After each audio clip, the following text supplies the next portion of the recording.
And with these good uh, health literacy skills, a nurse can really enable a patient to take control of their own health, as well as enabling the rest of the community too, because eventually this patient's going to go back and they're going to need to talk to their community members about what's going on, or they're going to need to talk to their bishop, who will have the health literacy that the person had before they interacted with you. So it is up to the nurse to provide a lot of care to the patient in these regards. Um, so let's move on from that. Um, in terms of spatial distance, this is kind of tricky to talk about because uh, spatial distance can be regarded as either communication spatial distance, which we've already talked about. Amish are somewhat guarded. They're not quite as receptive to people, and they may seem emotionally distant. So, as long as the nurse remembers that the Amish typically aren't the most emotional type, they'll try to keep their distance both emotionally as well as physically. They won't be very close to you. We can really understand that staying open to this treatment and understanding what to expect from them and not judging them on their behavior is key. In terms of travel arrangements, we've talked about this too with the vehicle situation. Amish have it pretty rough in terms of what they believe against vehicular travel and how that has to be arranged. So, again, let's just focus on the fact that yes, they believe that they can ride in a car as long as there is a designated non Amish driver.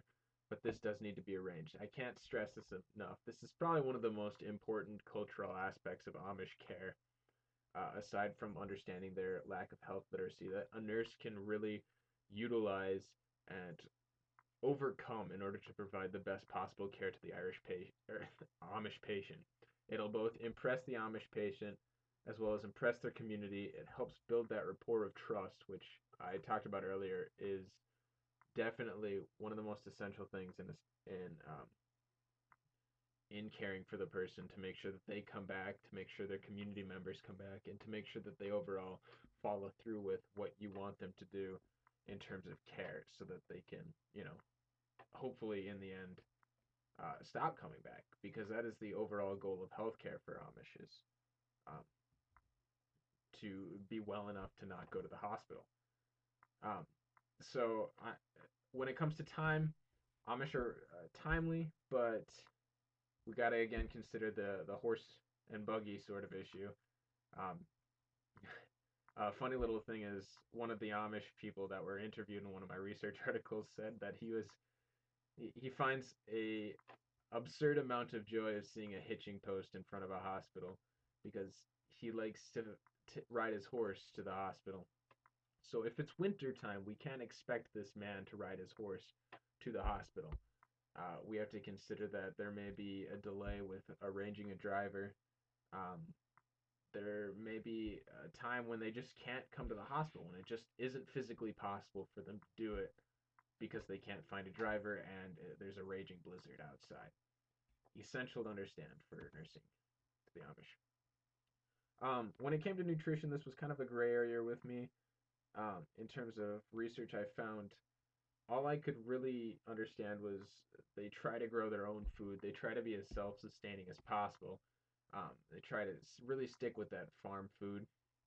So they avoid processed foods, which in the end really benefits the Amish people in terms of their health and how they can take care of their bodies. They By avoiding the foods that Americans typically consume, such as fast food, the Amish really have stepped up in terms of what ideal nutrition should be. Now, in saying that, I need to clarify, because living on a farm, you may not get all the essential nutrition you need all the time. It's hard to raise fruit on Pennsylvania farms.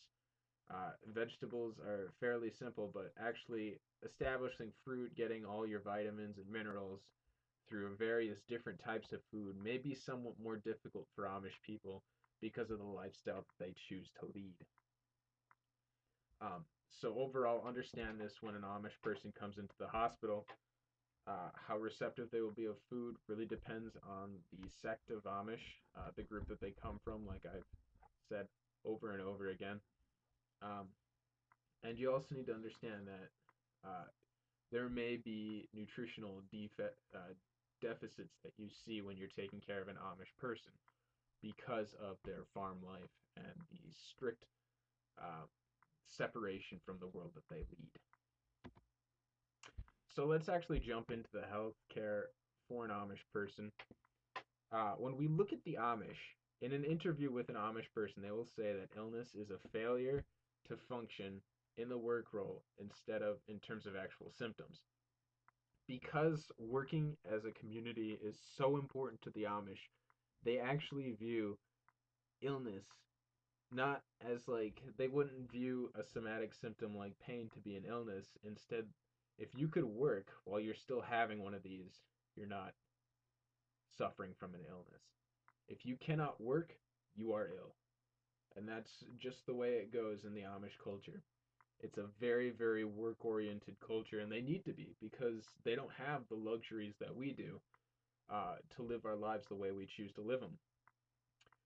Some Amish groups believe that sins cause illness, so you need to be careful about addressing that in front of certain Amish groups. And based on cultural care that we've learned, you really should, when caring for someone, you should really try to imagine that every single Amish person will be this way in order that you don't offend uh, too many people.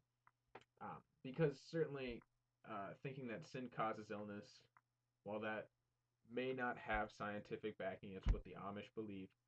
And an Amish group may believe that sin doesn't cause illness, but you don't want to push that on them just the same way you don't want to push facts upon them.